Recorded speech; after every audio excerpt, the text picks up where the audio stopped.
Welcome to The Narrative, a podcast of untold stories, a place where silence is broken, secrets are unearthed, and stories find their voice. I'm Dr. Crystal Ann England, therapist, storyteller, and your guide for healing through truth. From intergenerational wisdom to identity, race, purpose, and power, this is a sacred space for the stories we were never taught to tell, but always needed to hear.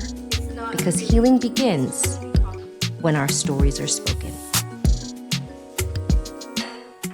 Hello and welcome. This is The Narrative, a podcast of untold stories. My name is Dr. Crystal Ann England, licensed marriage and family therapist. And today I have the pleasure of sitting down with Mr. Mikey T. So, Mikey, please introduce yourself to the people, damn. All right. Hey, everybody. What's going on? My name is Mikey T. I'm an independent filmmaker. I'm award-winning independent filmmaker and a speaker. And most importantly, I am Jamaican. So, Mikey, tell me when you say award winning, say that again. So, to make sure that we really just I, I say it again. I am still in awe and shock at it, but I am a multi-award winning filmmaker through my film Beg Your Call. How did you even get into making film? I got into making film. I remember I was sitting down with my best friend who is American, and we were watching Third World Cop. And he said to me, he turned around, he was like, "Bro, if I didn't know you, I would never go to Jamaica." And I said, "What do you mean, bro?" He said, "I've seen Shatas, and then now you're showing me this movie. It don't seem like y'all have What? anything good going on down there." And Yeah. and we laughed, of course, because he was obviously joking, but, the joking came from his experience with me and my family, and it got me thinking about the fact that, "Oh, what if people don't have experience with Jamaica?" Yes, of course, gangster movies and crime movies are a part of every culture, but I feel at that point, I looked at it and I said, "But every other culture has a balance." So I decided at that point that I was going to make a documentary called Jamaica Story because I felt that there was a lack of the real Jamaica online and through film. And I said, rather than trying to convince everybody one by one, why not create a film? And that was in 2018. And Jamaica Story finished in 2024. It took me 6 years to do that film because I had no idea how to do film. Hold on. So, Mikey T, you are a very patient man. Because I had to be. I thought I was gonna be done by September. I started in January of 2018 and thought I was gonna be finished by September. And, I as I was doing the filmmaking, I was learning a lot. And as I put it out there, because I was just cold DMing people and saying, "Hey, my name is Mikey T. I'm trying to do this film. Would you be interested in being a part of this film?"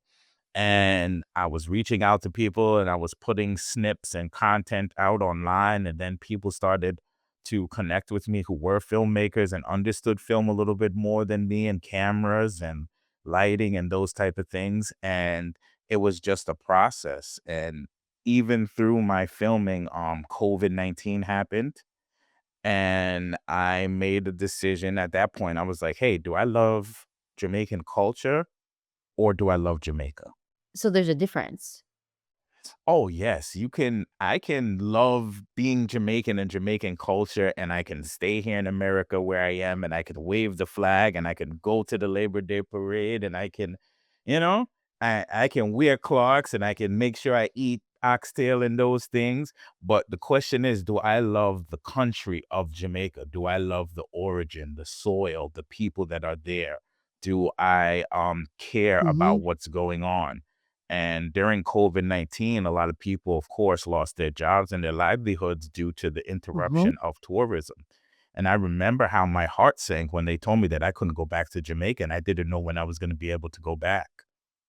and I was on one of the first flights back to Jamaica when they were only letting in residents because I had my citizenship and my passport, so I was able to fly back into Jamaica. And, just seeing the damage that COVID-19 had done.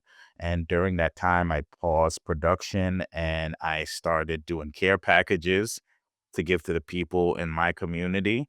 And after, and then I started up again. And in 2024, I finally finished Jamaica Story, and it's a documentary close to my heart. I don't think it wasn't as well accepted into the film festival circuit as much because I think it was just really a passion project of mine and I was learning a lot. So, they critique things differently as a professional filmmaker looking at a film. And through connections that I made through Jamaica Story, I was able to assemble this team to be able to help me film Beg You a Call.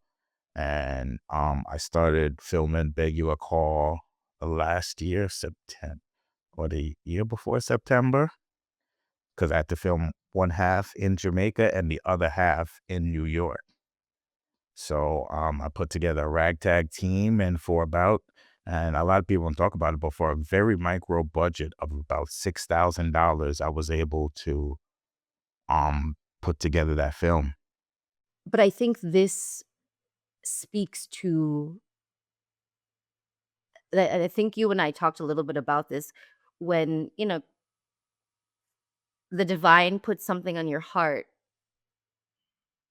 you find ways to make little money stretch, you know, Oh to God, do the yes, things yes. that you need to do and to be able to show up and get the people that you need to get. And, because I think a lot of times what stops creatives because is if it's okay that I call you a creative, right, Mikey? Is that we say, "Oh, I don't have Yes. the money. I don't have the resources. I don't Mhm. have the wisdom. I don't have the knowledge. I don't know how to do this thing." But in this little bit that you've already shared, you've shattered all of that. You didn't have the knowledge because you're not a trained, I mean, please correct me if I'm wrong here, but you're not trained in film making, right? No, not at all. So Never. I'm wondering, what was it inside of you that was calling you? What was that thing that was saying like this needs to be done? These films need to be created. What was that?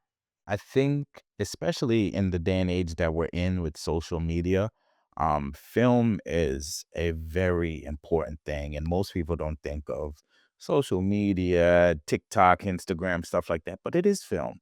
Capturing something on video, looking into a camera and looking into the eyes of something and really, really getting down to the nitty gritty is so important. And there were so many stories and so many conversations that I was having.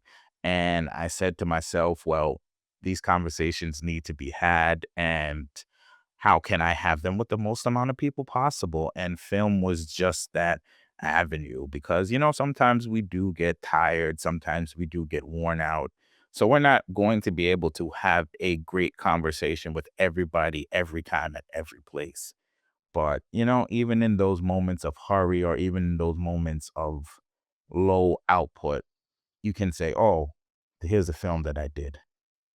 And I mean, when you think about the growth creatively from the first film to the latest film, what do you think that viewers can Uh-huh. see that they could feel that the growth of Mikey T and you now as I mean, you call yourself a Oh, filmmaker because you are a filmmaker, right? yes, yes, yes. I was corrected when I got accepted into my first film festival for Jamaica Story, and they had a Q&A, and I said I don't really call myself a filmmaker, but and I answered the question I was given, and somebody in the audience had said you have to stop that. It's like you are a filmmaker, and you made a film, no matter what people may think about it, no matter what people may want to say, you made a film and you are a filmmaker. And so that has, I think the growth has been I think has been extreme, and I think you can see it because I did Jamaica Story, and then I did a documentary short on my friend Peter Ivy, which is Jamaica's leading food security activist in Jamaica, called Real Jamaican Food. And then I went on to my first narrative piece to do Beg Your Call. And you can see where story is becoming more important and story is being understood, and I'm really just kind of starting to lean in and understand the importance of storytelling, lighting, camera angles, those things. And it's not me learning these things and doing them, but implementing the right team that can show me and teach me. And I kind of just absorb it so that next time when I want to produce something else, I have the language and the ability to be able to communicate that. Yeah. So now do you feel at this stage of your career, I don't wanna I wanna make sure that I'm respecting what you want to call it. Would you say this is your career? What do you say? Is it passion projects? What do you say? This is slowly evolving into a career. The biggest thing that I had to learn through my filmmaking journey is you don't have to hold the camera. You don't have to be the technician to be the creative. So I'm kind of coming into my own as a producer and director. So I'm kind of just learning the industry as a Yes. whole. When we start out, a lot of times we are the cameraman, the voiceover, the Mhm. lighting technician, right? You do it every Yeah, no. The solopreneur, the solo filmmaker. Yeah, no, you definitely start out there. And what tends to happen is, as if you market and brand your product properly, um, people reach out to you because people see your passion, people see your determination, and people see your execution. And they literally say, I want to be around somebody like that. And they reach out to you with their skills, their knowledge, and their expertise. I love that you said that, Mikey, because it's so true. When as a creative, right, people are drawn to the light because there's a certain light.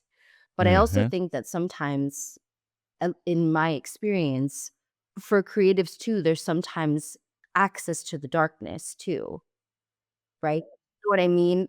Oh, yeah. And so, how do you allow yourself to be inspired by the darkness that comes? Because I think to some degree, when we think about poetry, when we think about film, when we think about music, people will often say, some of the best things I output is during the seasons when I'm down in that ditch. But how do you not allow yourself to Hmm. go to drop in order to create, but to be aware of that darkness and allow it to create, but not consume? Does that make sense? No, it makes perfect sense. And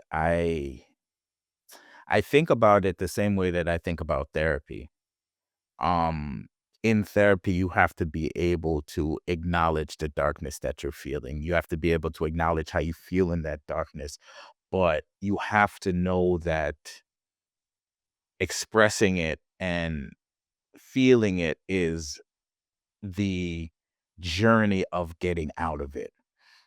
It's like when you're in a tunnel, you know that you're in a tunnel, you know that you are in a dark place, but you know that there's a light at the end of the tunnel. And my friend said it to me one time, because and I do communicate with a lot of friends during dark times, and he's like, listen, bro, um, if you feel like you're in hell, you can't stop because then you'll still be in hell. You know, if you're if you're in the tunnel, you're in the darkness, you can't just stop no matter how hard it may get, because then you'll just stay in that hard, you'll stay in that darkness. And knowing that I can create something, I can make something that could not only carry me out of the darkness, but help somebody else, and not feeling alone and understanding that there's a story out there for them to help inspire them get out the darkness helps me a lot.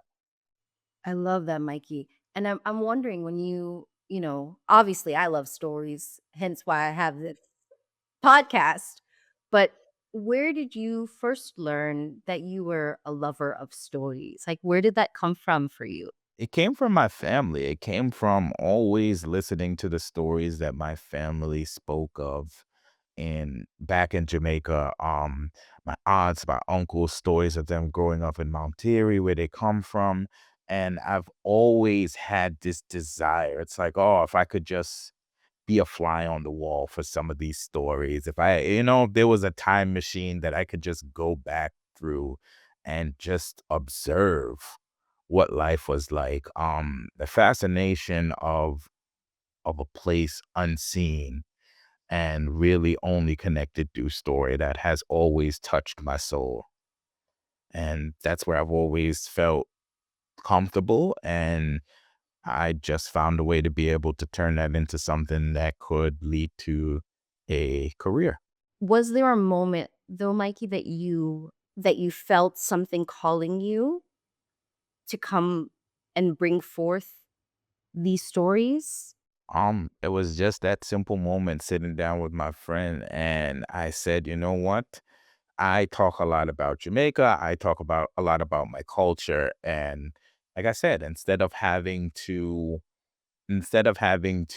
have this conversation one by one, having this conversation through film. Like right now, my phone's going off because I made a little TikTok video about Starlink and how it's reaching its max within the with parishes of Jamaica.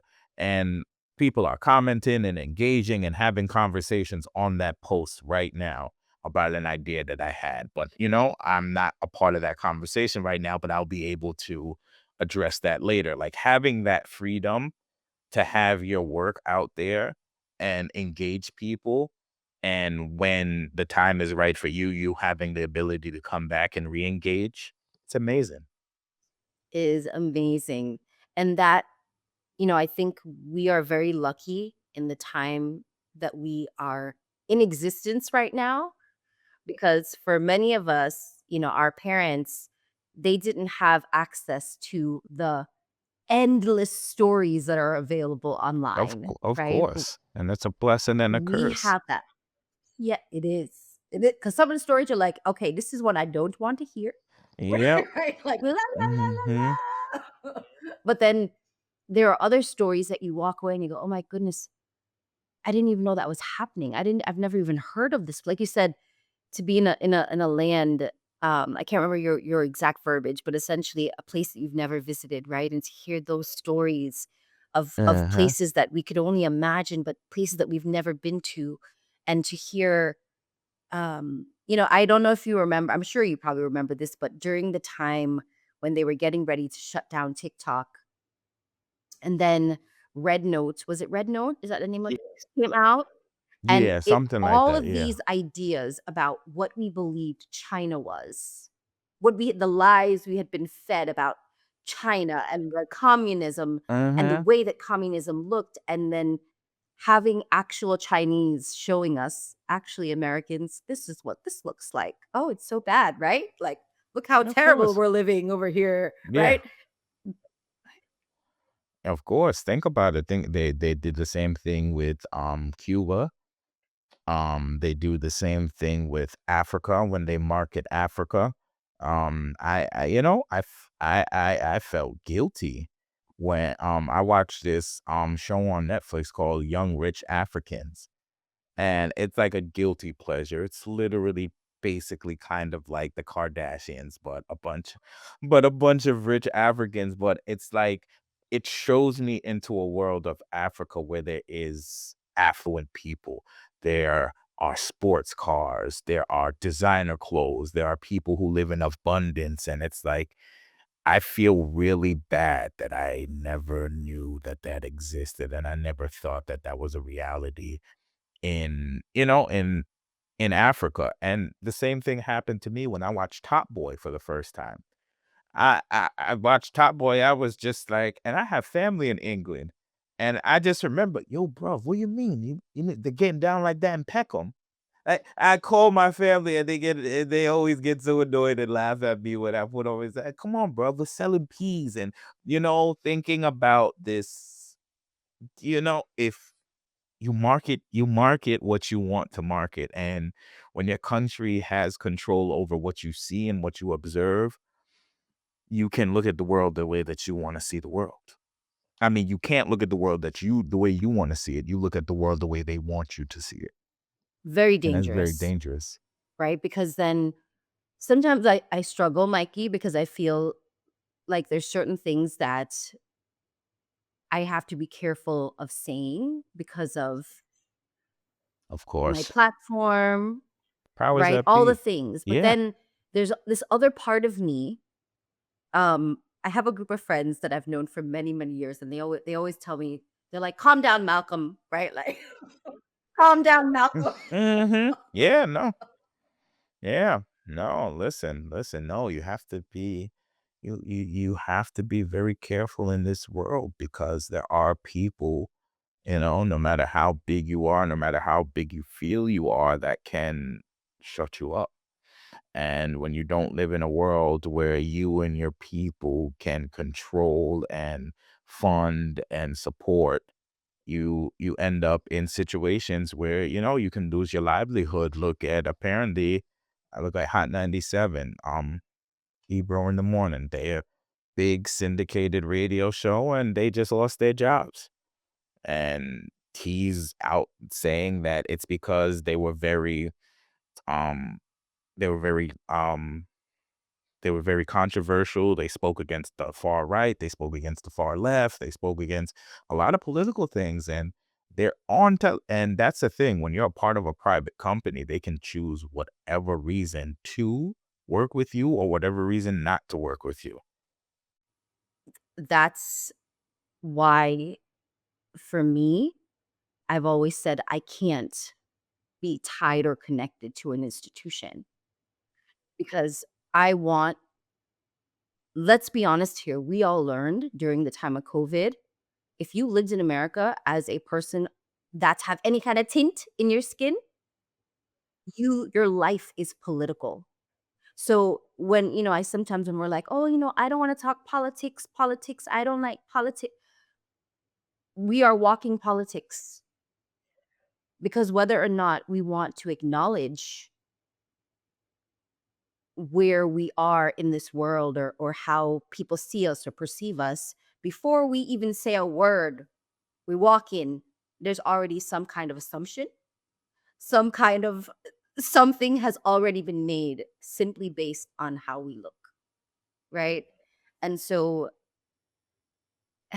yeah, which is also why I think we have to use, right? How do you use your platform and your voice and your films to highlight, how can I say, the parts that maybe sometimes we were told we're not supposed to talk about?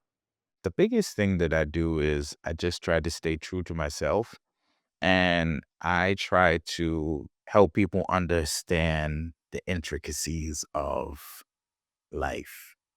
And what a lot of people don't realize, even when it comes to something as simple as politics, um, Jamaican culture and Jamaican beliefs align far more with the conservative right side.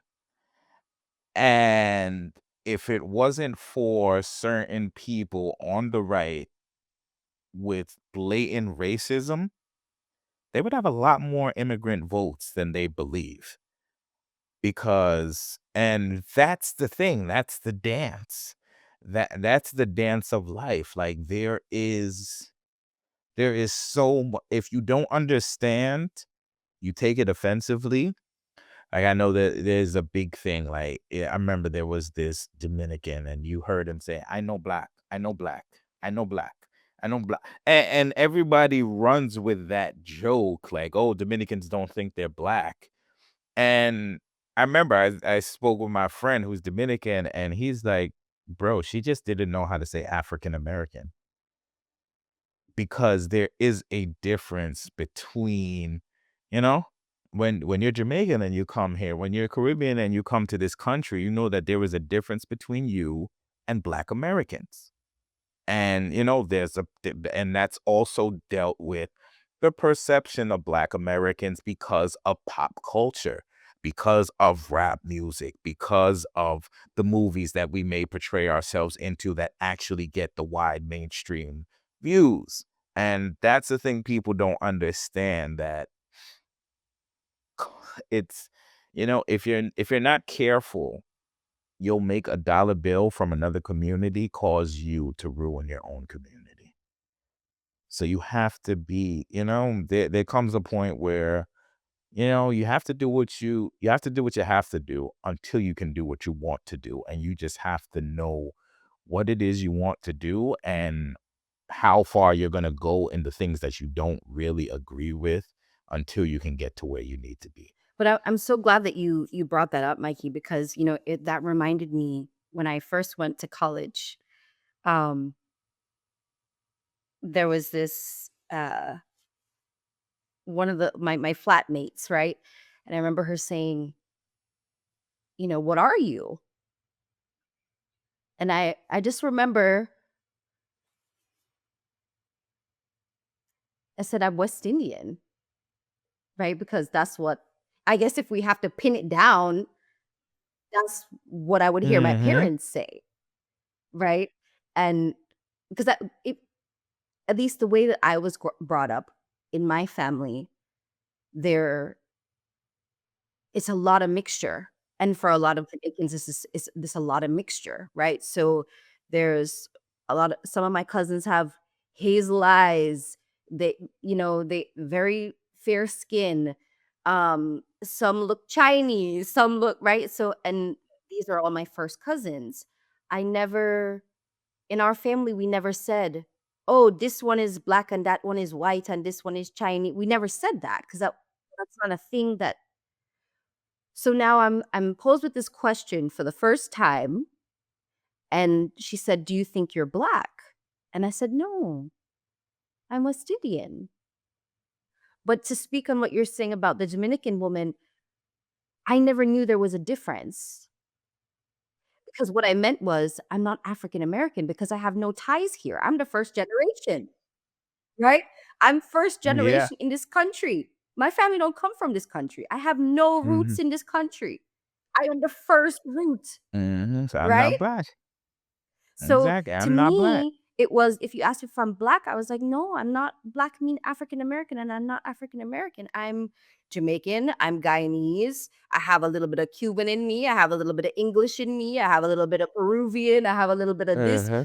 but there's no African American roots in my gene pool, right? And Uh-huh. so, and I remember it was like this big thing. All the girls were like, "Oh, she doesn't think she's black," and I'm like, "I'm so confused." They're like, I don't understand why people don't understand. I don't. Well, that comes from African Americans being taken away from anything that isn't American. The slaves, we came from different tribes, we came from different parts of Africa, but that root was disconnected completely. So to them, black is black. But, to us, we know that there's different. And especially as a West Indian, because, and this was one of the things that, I think this was the first time that I realized that the world can lie to you and force you to call it truth. Um, Christopher Columbus landed in the Caribbean. The Caribbean is the first melting pot of the world. He never set foot in America. The Caribbean was where the eastern side of the world met the western side of the world. And that is where all of the melting pot started. And, and we hold our country closer than our ancestry when you come from, whether you're Chinese, I realize in Jamaica, we say coolie, but I just recently learned that it is not a nice term and other. I had no somebody said it to me and I had no idea. I have a cousin who's, Indian, who's more, straight here.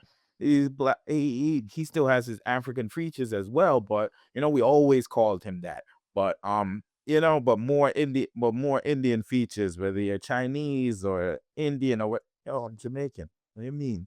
Like there's There's no. no distinction. We're all Jamaicans. So it was just, yeah, we're Jamaican. That's It's it. not. And that's what happens when you grow up in the West Indies, and that, and then coming into America where there's a different culture. It's like, no, no, no, y'all all roped up in the same thing. Y'all all black. That's it. And that has its own tone there, and that's what people need to understand. Because when you say that, you rob me of my culture. And I cannot and I will not. That's not. Give that up. And at It's all. not Yeah. negotiable. It's so no. Right? And I mean, thankfully life has taught me, unfortunately, in this country, the people that don't care I'm black. Okay, yes, I'm black. All right. Whatever. Whatever. Uh-huh. Right? But I will forever have pride in where I come from. And this is my heritage. This is so yeah. But speaking of tradition, speaking of heritage, Mikey, I'm also wondering, so in the film, Beg Your Call, there are themes there, particularly around, Uh-huh. Jamaican men and the perception of strength, the perception of masculinity. Masculinity. And I'm wondering if you can speak on that a little bit. Begging a call speaks to the importance of mental health and mental wellness. And it speaks to the deep, deep importance of cultural understanding. A lot of times when people come to America from Jamaica, everybody think, yeah, it's a blessing. You're going to foreign, yeah, man, you get to fly away and this and that. And nobody thinks about just the cultural shock that goes on in leaving from such a community led and community heavy country to coming to America, to where it's like work, work, work, stay by yourself, keep your head down, and just the scary aspects of leaving everything to go somewhere else. If you come up here to New York from the Caribbean, you're talking about dealing with snow, cold, these things that you've never had to deal with, along with the embedded isolation of the system that is the American system. And I kind of wanted to explore that, and I wanted to explore the importance of connection back home, the importance of friendship, because you're kind of taught, like, as a man, especially as a Caribbean man, you're kind of taught like, yo, just deal with that. You can't get angry, you can't get sad, you just have to do it. You just have to deal with it. That's it. And that is honestly not a fair life, even in the Caribbean, but now to be taken out of your home and everything you're comfortable with and be placed in a place where you have to start from behind. You have to start with less, and you still have to not only take care of yourself here, but also take care back home. You know, what's that pressure feel like, and how does somebody deal with that without being able to, without feeling comfortable to speak? And what is passed down from generation to generation when you don't feel comfortable speaking about how you feel or what's going on? And I think, talking about perception, there's always been this perception that, people that are living abroad just have this better life, not understanding that we don't have time to go to the river and go bathe off and relax. Like, we don't have time to go and sit on the beach and, Mm-hmm. and drink a beer and eat some fish. We don't have time for that. right? So these little things that we Yeah. would do in Jamaica as part of our weekly just living, right? Oh, hey, meet me down at Hillshire, right? And you Mhm. just go and you got everyone's hanging out and Uh-huh. playing football on the beach and having fun and swimming. That is not even a part of our life. Where in New York do you go to hang out and sit down? The stoop? Like, Yeah, I don't that happened to me the other day. I was off one rare night. I was off because I work night shift. And I was just like, I don't even have nowhere to go to like sit down, like where I would know for a fact that there would be friends or somebody to speak to. Like you can go to the shop in Jamaica and you know, so you're gonna run into somebody to have a just little stand up there conversation with waiting, right? and play a little domino game with. Yeah. And just play a little I've seen people sit come to the shop and sit down and say, "Oi, so and so reach yet?" No man, then they reach. All right, me I go set up a domino table. Them soon reach. Didn't call them. Didn't have no conversation with them. Nothing. They just know that work done. They have to come home, and before they come home, they're gonna stop by the shop, and they can probably run a 2 domino game. That means a lot. That's the connection that we are longing for. And it's something that I tell my clients all the time. We were never meant to live like this. The way that we live, we go in our little house, we close the door, we go whatever it is, we go in our separate little places, and then we wonder why we feel disconnected, why we feel so alone, why, you know, I was so absorbed in social media. Like if I can't go out and experience people physically, then hey, listen, I can watch a funny video that reminds me of back home. People will literally just go to the river and record it and put it up on YouTube and they will get thousands of views because that is people longing to be home. yeah, this human connection is the greatest thing that drives us, and yet we ignore it. Yeah. Because we pretend and you hear people, oh, I'm a lone wolf. I said, nobody in this world is a lone wolf. It is impossible. It's not normal. It's not natural. If you are a lone wolf, you are a serial killer. Tell the people that. And if you're a lone wolf, you're a serial killer. I tell people that all the time. I remember I read this thing or it was a social media post, and the guy said, "Oh, people say they lone wolves all the time." He said, "You ain't no lone wolf." He's like, when you are in a maximum security prison, when they want to punish you as some of the worst, committing some of the worst crimes in this world, murder, rape, whatever it is, when they want to punish you, they lock you away from people. Why is that? Because we're not meant to be It is alone literally a as human punishment, Mikey. beings. Is to the worst people that are already being punished. It's like, oh, you're on timeout, now you're going to super timeout. Like you're gonna get less engagement with people. Here we kind of control your engagement with people. Now we aren't going to let you engage with anybody. This small slide is gonna open. We're gonna give you food, and you're gonna sit in there by yourself. That's a punishment to people who said I don't care. And the people, the biggest, baddest people in there, will do everything in their power to make sure that they do not get sent to solitary confinement. Even this idea that we have more. I'll never forget. I had a cousin years and years ago. Her dad sent up money to buy her. That was when iPhone just come out. And, her dad sent up money for us to go to Buy. And I said to dad, like, what are we going to Best Buy for? And he's like, oh, we're going to buy your cousin an iPhone. I said, from Jamaica? Dang, I got a Nokia flip phone. Like, Exactly. I Hey, love my listen. Nokia, by the way. Um, Mm-hmm.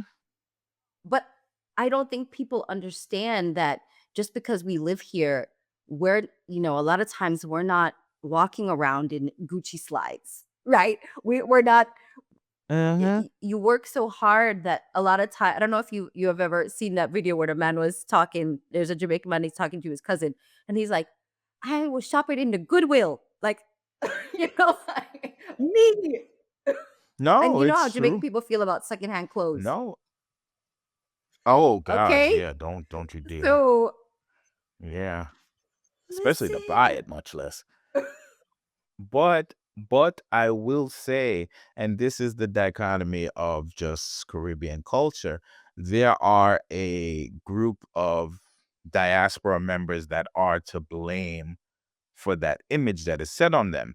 Because you have some diaspora members that say that come up here, probably don't go back down for 2, 3 years, are living in an apartment, living in a basement apartment, working 2, 3 jobs on credit cards, doing everything, and they'll buy a ticket to go to Jamaica, and they'll before they go to Jamaica, they will buy the Gucci, they'll buy the Louis, they'll buy all the name brand, they'll stay in the hotel, they'll rent the big expensive cars, and they'll go down there to show off. And it's a mindset thing. So, and some of them, no, and no offense to anybody, but some of them, when you look or when the people them from their community look at them and say, I know what type of person they was in school. So, they're not that much better than me. So if they can do that Yeah. and they only been up there for 5 years, 6 years, then if you live a foreign, then you must can do it too. And if you're not doing it, that means you're hiding it. There's a and that's why I do my films, because I think there's a disconnect in the communication between diaspora members and those back home.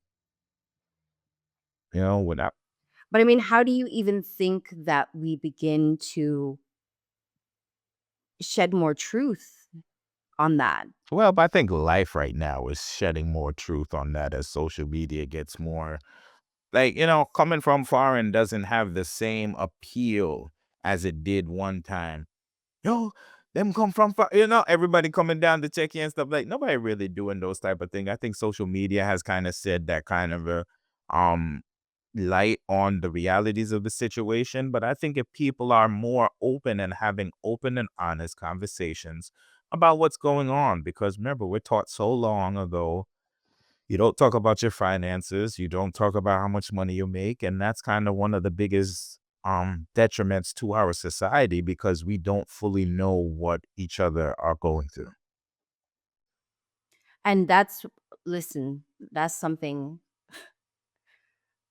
I think there needs to be more transparency when it comes to the money that we make, right? And the money that things cost and what we're Yeah. spending. And if we look at other cultures, right? For example, Japanese culture, one of the first things people ask you when you're in a business meeting and talking is how much do you make?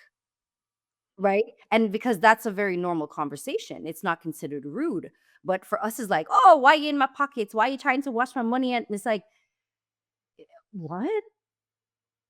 But if more of us Hmm. had conversations about the money that it costs to live here, the amount that you even get paid, right? Versus cost of living, and versus, okay, what is it to live in Jamaica? Just having these honest conversations, I think there would be so much more clarity and honesty. And if, you know, you're talking to grandma and grandma said, oh, send me some money. You said, grandma, I only made, $1,000 this week. My rent is 800 and the water bill is Uh-huh. $100. I'm only gonna have $100 left. Grandma would probably, next time she go to ask Hmm. you for money, you know, she might be like, Think about it.